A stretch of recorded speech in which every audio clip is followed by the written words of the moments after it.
Hey guys, I'm Cayleen and I'm here with my sister Alyssa. Alyssa. She's traveled from Georgia and I'm from Miami. We wanted to break down our day-by-day itinerary from our trip in Tenerife, Spain. We went to Teide on our second day.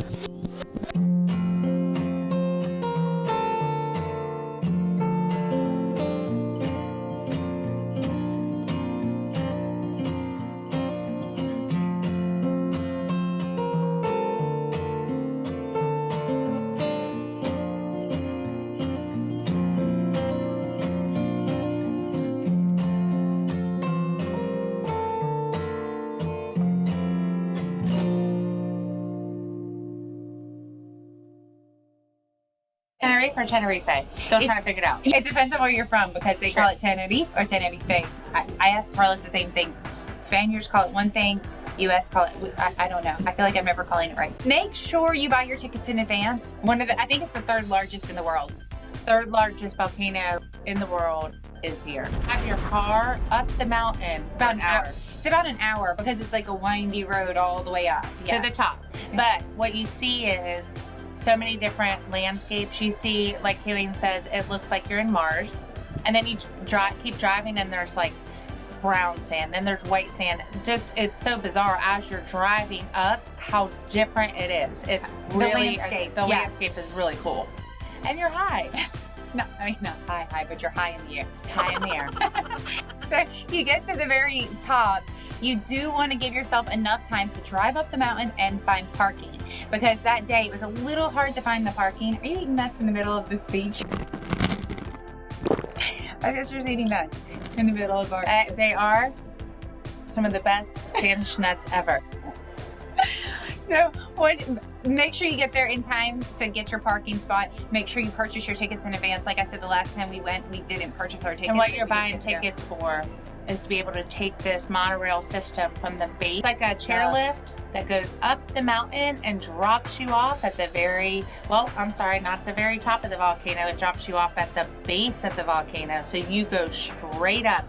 If you don't buy your tickets, you're not going to get to go up and see the spectacular views. Yeah.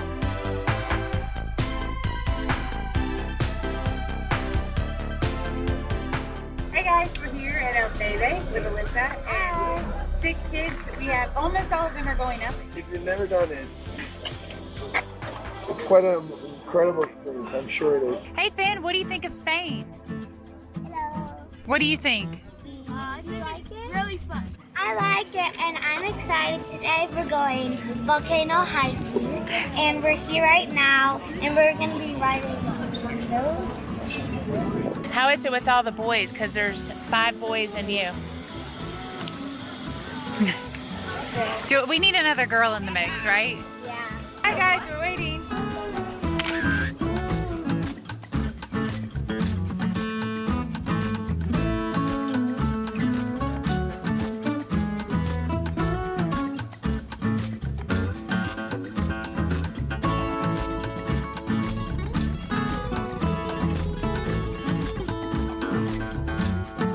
Gorgeous. Look at that spectacle.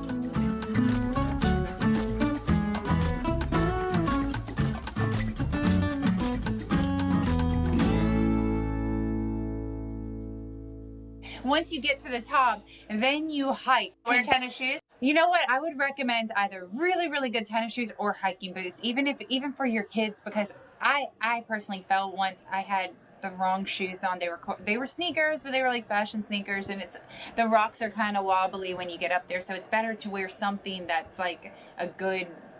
For me, I just had to wear just barely. I did wear tennis shoes, but they were fashion shoes because I don't go very high. Yes, look at the top of the mountain.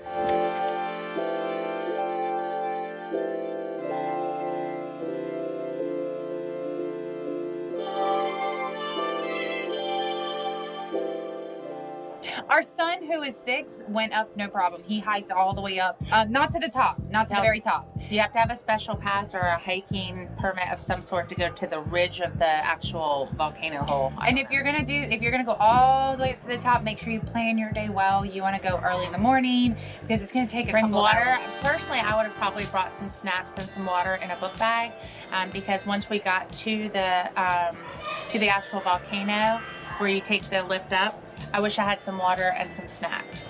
Yeah, that's true. But although there was up at the top, remember we did buy cappuccinos and hot chocolates. Once y'all came back down with the arrows. Yeah, the hot chocolate. Good.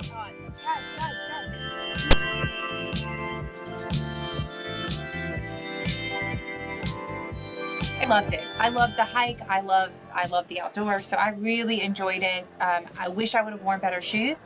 I was with your son, Wiley, and he did great. We had to stop a couple of times because the air is really thin and your heart will start beating. I don't love heights, but it was great because it's something that I went as high as I could, and then they went higher. Everyone else went to a certain level. I kind of stayed back, quite close to where they drop you off, and so I didn't really do. But there's certain really cool points where it feels like you're level, so you don't see a drop off. It's where you can see the drop off. That kind of freaks me out. But if you're scared of heights, you can definitely get all the way to the top. It's just how far you're going to hike once you take the lift up. Depends on how you feel. Right. So I went all the way up to where you could pretty much go unless you're going to take the next step, which is the top, which we weren't planning for that. So that took us about an hour and a half, right? We went for about an hour and a half. It was a good, yeah. It's like a day excursion. It's a day excursion. We went down. We all ate a little something, and then we drove. So we actually were above the clouds. Okay, so our pictures were above the clouds. That's right. And then as we're driving down, we actually went through the clouds for probably 15 minutes. We were in the clouds. It felt unusual because you could stick your hand out and feel the moisture, everything. It almost looked like really dense fog. Yeah. And then I was a little concerned we weren't going to get out of the clouds. We were in it for so long. And you're just literally going back down the mountain. And it's not like a straight. It's like everything is curved. So going down the actual mountain in itself is definitely an experience. Yeah, it's definitely an experience too. And you see all these bike riders. So she was talking about biking.